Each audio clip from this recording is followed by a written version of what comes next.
તો કેમ છો ગાઈઝ અને ગાઈઝી સચિનભાઈ અમારા ઘરે આવ્યા હતા, એમને ફાવતું નહોતું એટલે એને પાછા ઘરે જવાનું હતું. તો અમે એને બરફ ગોળો ખાલીને આરી બરફની લારી પપ્પાએ ઓર્ડર આપી દીધો. જો અલગ અલગ વેરાયટીના કલર પડ્યા છે, કેરી, તરબૂચ, ફાલસા. જો કાકા બરફ ઘસે છે અને હવે કલર નાખે છે. જો અલગ અલગ કલર નાખે છે. છોટું આવી ગઈ મારી જોડે મારી ડીશ. હું મારી ડીશ બટકા ભરી પપ્પાએ બધાને ચમચી આપી દીધી. ચમચીથી ખાવાનું છે ગોળો.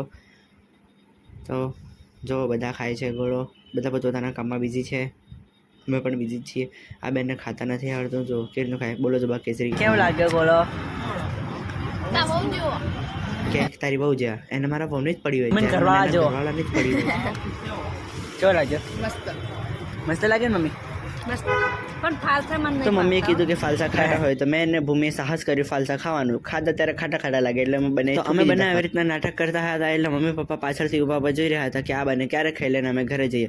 અમે બંને પપ્પાનો 1 રૂપિયો પણ વેસ્ટ નહીં કર્યો. જેટલું પાણી હતું એ બધું પાણી પી ગયા. હવે મમ્મી પપ્પા ઊભા એમ કે છે બાય, એટલે અમારે બાય કેવું પડશે, નહીં તો ઘરે જઈને માર પડશે. બાય. બાય.